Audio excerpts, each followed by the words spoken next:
তুমি ক্রিকেট খেলো? মাসে ৫ থেকে ৬ হাজারই তো হবে। আমি ১৫,০০০ কামাচ্ছি। দুজন মিলে ম্যানেজ করে নেব। এই কথাগুলো শুনে কেউ হেসেছিল, কিন্তু একজন বিশ্বাস করেছিল। আজ সেই ছেলেটার নাম বরুণ চক্রবর্তী। কর্ণাটকের বিদার শহরে জন্ম।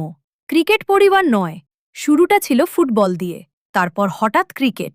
আর সেই ক্রিকেটেই জন্ম নিল এক মিস্ট্রি স্পিনার। ২০১৮ থেকে ১৯ রঞ্জি ট্রফিতে অভিষেক।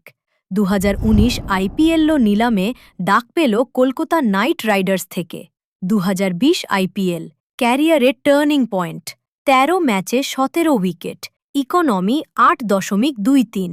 স্টেডিয়াম চুপ, ব্যাটসম্যান বিভ্রান্ত, বল কথা বলছে। ২০২১ সালে শ্রীলঙ্কার বিরুদ্ধে ভারতের হয়ে টি-20 ডেবিউ। বছরের পর বছর লড়াইয়ের ফল। নিজেই বলেছিলেন বরুণ, আমার চাকরি ছিল না, ভবিষ্যৎ ছিল না। আমি ওকে বলেছিলাম, আমার ওপর বিশ্বাস করো না, কিন্তু সে বিশ্বাস করেছিল। সবাই যখন সন্দেহ করছিল, টাকা ছিল না, স্থায়িত্ব ছিল না, কিন্তু পাশে ছিল একজন মানুষ। আজ বরুণের সবচেয়ে বড় সম্পদ ট্রফি নয়, ফেম নয়, তার স্ত্রী Neha. Behind every successful man is a woman who believed when no one else did. এই গল্প শুধু ক্রিকেটের না, এই গল্প বিশ্বাসের।